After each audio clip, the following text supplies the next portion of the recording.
नमस्कार, hello friends, मैं हूँ अरुण कुमार और अपने इस यूट्यूब चैनल होना चाहिए पर आप सबका एक बार फिर से स्वागत और मोस्ट वेलकम। तो डियर फ्रेंड्स, आज इस वीडियो का जो प्रयोजन है इसलिए है कि एक ग्रामर का महत्वपूर्ण जो टॉपिक है वचन, जिसे नंबर्स भी कहा जाता है, तो उस वचन के बारे में हम लोग यहाँ पे डिस्कशन करने वाले हैं। वचन के बारे में हम लोग एक एक दूसरे के विचार साझा करने वाले हैं। अ, तो इस आज के इस वीडियो में हम लोग क्या सीखेंगे, क्या देखेंगे, क्या विचार साझा करेंगे? तो आज के इस वीडियो में हम लोग वचन का अर्थ, इसका मीनिंग क्या होता है? वचन किसे कहते हैं? दूसरी बात, वचन की परिभाषा, what is the definition of numbers? वचन की परिभाषा क्या होती है? उसके साथ वचन के कौन से भेद होते हैं? वचन के कौन-कौन से प्रकार होते हैं? वो सीखेंगे। देन उसके साथ वचन के जो प्रकार है, उनके एग्ज़ाम्पल्स हम लोग देखेंगे, उनके उदाहरण हम देखेंगे। तो आज के इस वीडियो में हम लोग वचन किसे कहते हैं? वचन का क्या अर्थ होता है? वचन की परिभाषा, वचन के भेद और वचन के उदाहरण ये सीखने वाले हैं। तो चलिए करते हैं हम ये आज का वीडियो शुरू। आज के इस वीडियो में आपको एक बार फिर रिक्वेस्ट कि इस वीडियो को अंत तक देखिए और इसको देखने के बाद आपको क्या लगता है वो ज़रूर कमेंट्स कीजिएगा। तो डियर फ्रेंड्स, वैसे वचन का क्या मीनिंग होता है? वचन का क्या अर्थ होता है? ये देखने के लिए हमें व्याकरण की तरफ जाना होगा। वचन का मीनिंग अगर हम लोग इसे आम तौर की भाषा में कहें तो उसे संख्या कह सकते हैं, काउंट कह सकते हैं, संख्या, गिनती जिसे हम कह सकते हैं। अगर हम व्याकरण की भाषा में कहें तो शब्द के जिस रूप से एक या एक से अधिक का बोध होता है उसे व्याकरण में वचन कहा जाता है। अगर हम अर्थ की बात करें कि वचन का अर्थ क्या होता है, तो वचन से तात्पर्य क्या है? तो वचन से ये तात्पर्य है कि शब्द के जिस भी रूप से एक या एक से अधिक होने का बोध होता है, पता चलता है, वहाँ पर वचन होता है या उसे वचन कहते हैं। ये हो गया वचन इसे कहते हैं, वचन से क्या तात्पर्य है, वचन का क्या अर्थ है।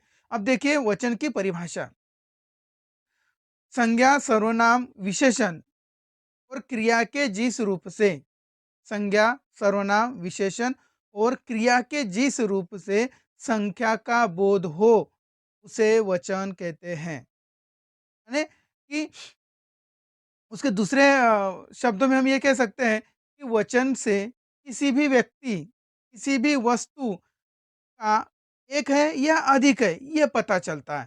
मान लीजिए वाक्य में हम पढ़ते-पढ़ते ऐसे शब्द होते हैं जिससे हमें पता चलता है कि यार ये एक है या अनेक है, वहाँ पर वचन होता है। तो हमने क्या देखा? वचन का अर्थ, वचन किसे कहते हैं और वचन की परिभाषा। अब बढ़ते हैं हम वचन के कुछ पहले एग्ज़ाम्पल देख लेते हैं, उदाहरण देख लेते हैं। तो जैसे लड़का खेलता है, लड़कियाँ पढ़ती हैं, फ्रिज में मिठाइयाँ रखी है, माली पौधे को सींच रहा है, कछुआ खरगोश से हार गया। इस प्रकार के वाक्य आपको यहाँ देखने को मिल रहे हैं। इन वाक्यों में लड़का, फ्रिज, माली और कछुआ, इनसे हमें एक होने का पता चल रहा है। संख्या जो है ऐसा पता चल रहा है कि ये एक संख्या है और उसके साथ लड़कियाँ, मिठाइयाँ, पौधे, खरगोश, इससे एक से अधिक होने का बोध होता है ना? जब हम वाक्य पढ़ते हैं, जब हम वाक्य सुनते हैं, तो इसमें हमें लड़का, फ्रिज, माली, कछुआ, इनसे एक होने का पता चलता है, एक संख्या का पता चलता है। उसी के साथ लड़कियाँ, मिठाइयाँ, पौधे, खरगोश आदि से अधिक होने का यहाँ पर पता चल रहा है।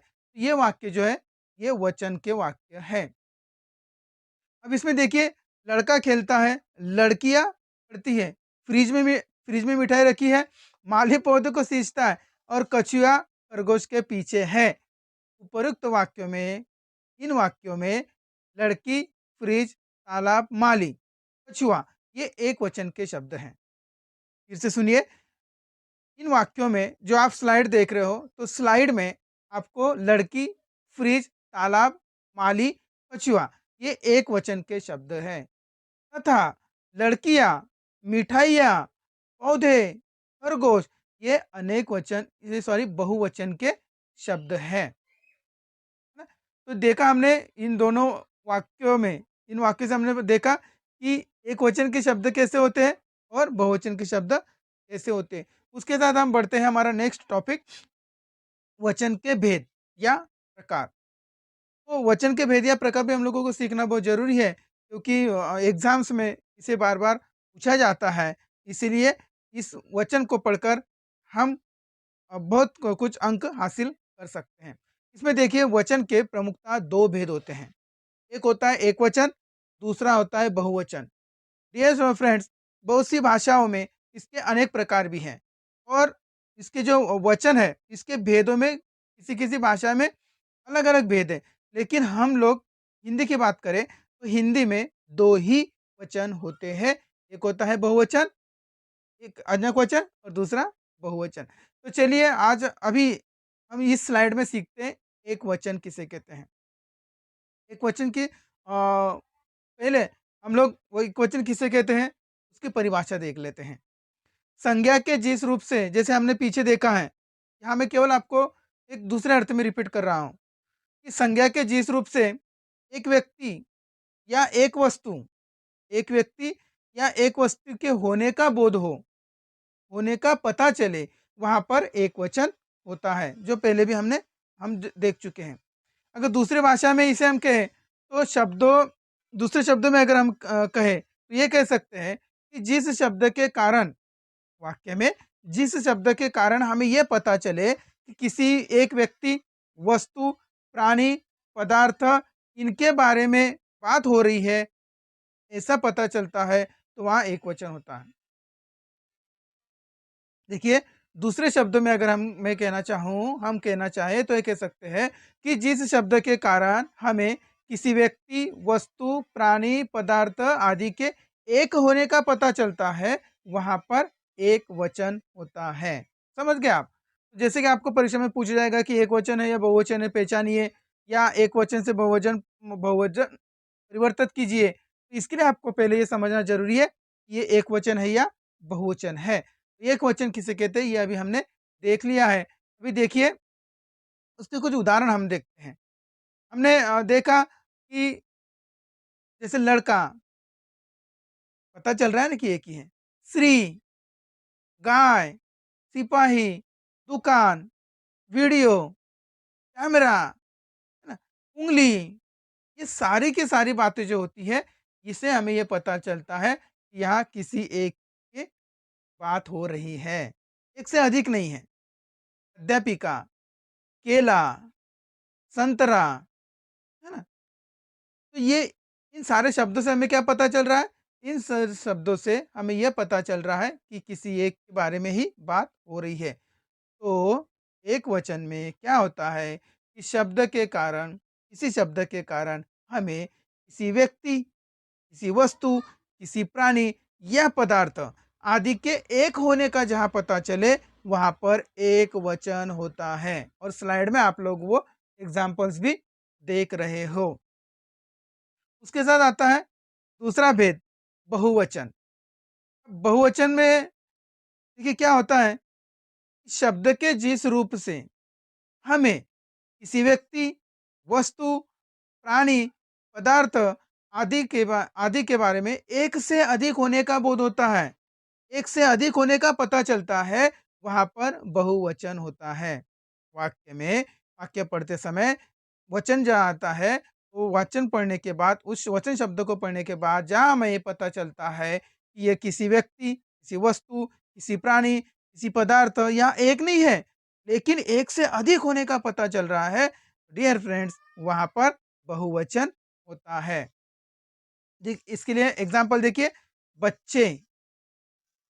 बच्चे शब्द जो हमें सुन लिया या पढ़ा तो हमें क्या पता चलता है कि नॉट, ये कोई एक अकेला बच्चा नहीं है, ये एक से अधिक बच्चे हैं, 2 भी हो सकते हैं, 10 भी, 15 भी, 20 भी, और कितने भी हो सकते हैं, है ना? तो ये बहुवचन हो गया।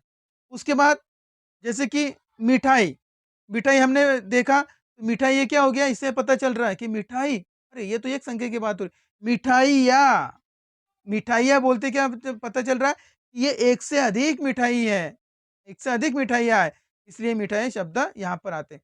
महिलाएँ, महिलाएँ मतलब 1-2 महिला नहीं है, तो महिलाओं का ग्रुप है ना?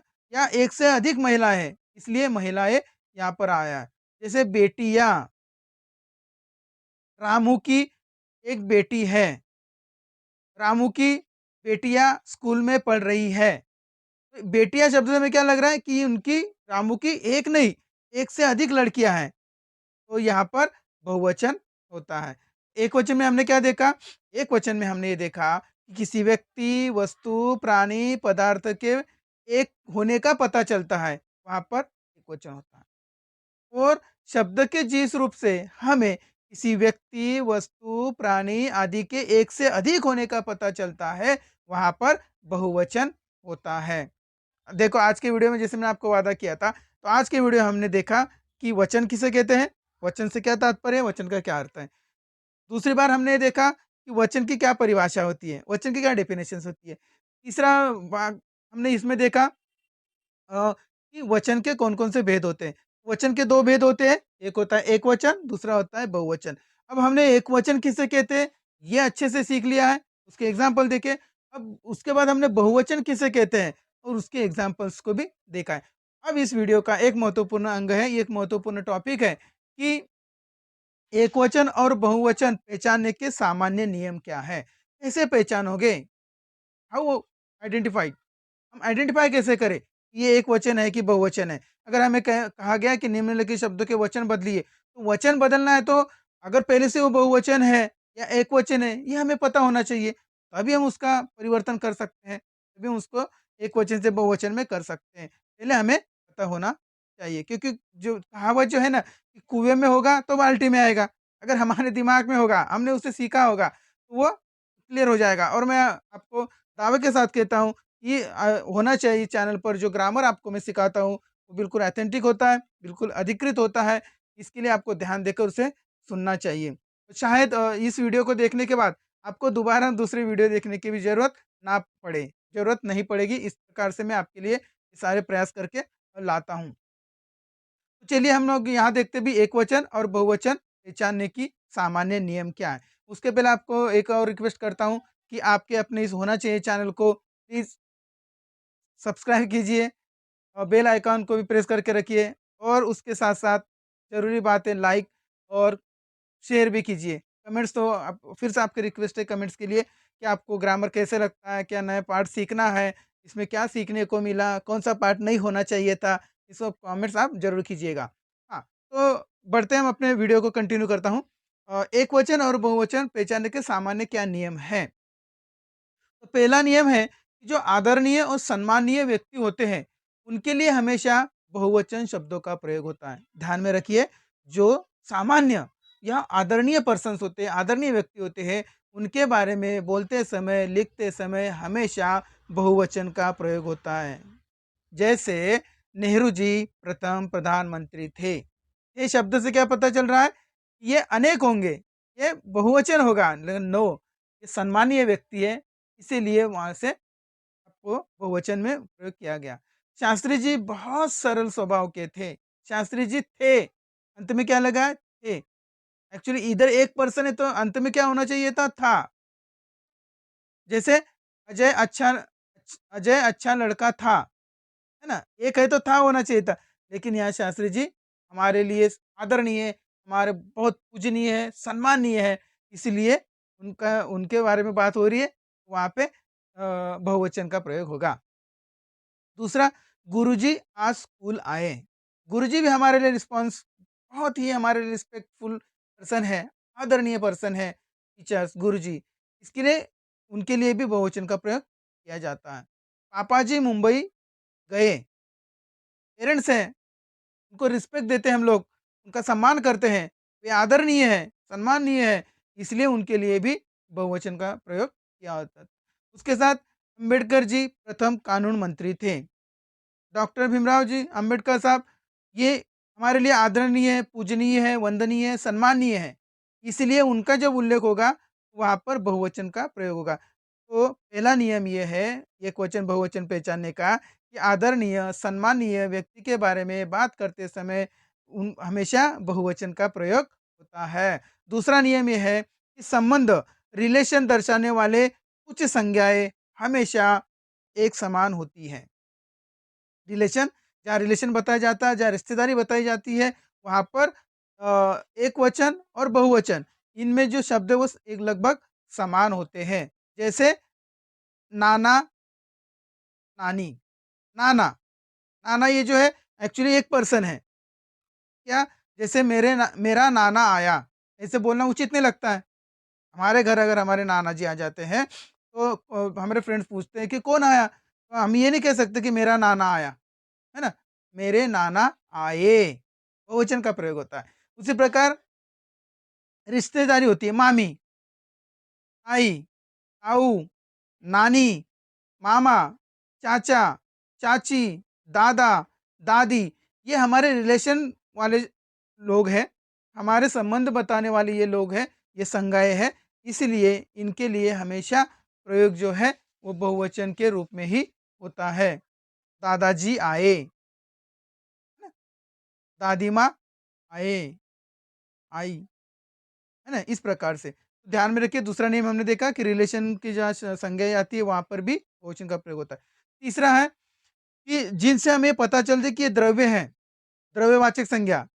हमने संज्ञा किसे कहते हैं, संज्ञा के क्या भेद होते हैं, ये इसके पहले वीडियो में देखा है, सीखा है।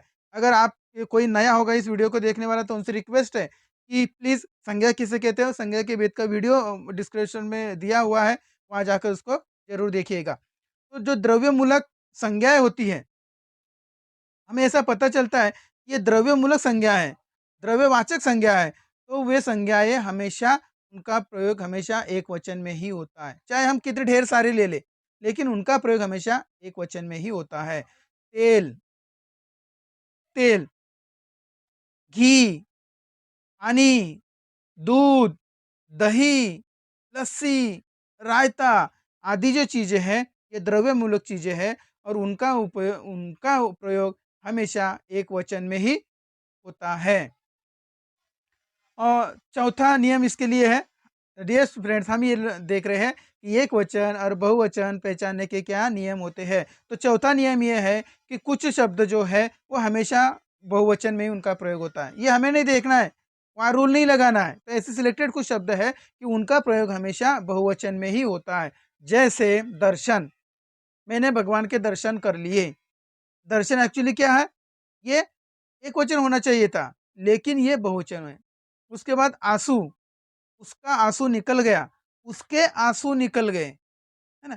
उसके बाद समाचार, उसके साथ आता है हस्ताक्षर, दर्शक, भाग्य, केश, ऐसे शब्द हैं जो मैं इस स्लाइड में मैंने आपको दिए हुए हैं। इस स्लाइड को आपको एक बार लर्न कर लेना है, अच्छे से लिख लेना है, लर्न कर लेना है। तो ऐसे सारे जो शब्द होते हैं, ये शब्द हमेशा के लिए जो है बहुवचन में प्रयोग होता है। उनका एग्ज़ाम्पल मैं आपको दे देता हूँ।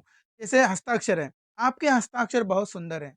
एक्चुअली क्या होना चाहिए था? आपका हस्ताक्षर, लेकिन आपके लोग, लोग तो कहते हैं। उसके साथ आता है जैसे कि सौभाग्य, आपके दर्शन हो गए, हमारा तो सौभाग्य है, इस प्रकार से।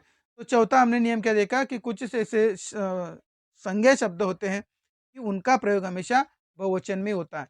5th नंबर का है कि वचन में पुल्लिंग वाले स्त्रीलिंग पुल्लिंग किसे कहते हैं, ये हमने देखा इसके पहले, उसके पहले वीडियो भी रखा हुआ है, चाहे तो आप उसे फिर से देख सकते हैं। अगर आपने वीडियो देखा है तो आपकी मतलब स्त्रीलिंग पुल्लिंग की कंसेप्ट बिल्कुल क्लियर हो गई, मैं दावे के साथ कहता हूँ।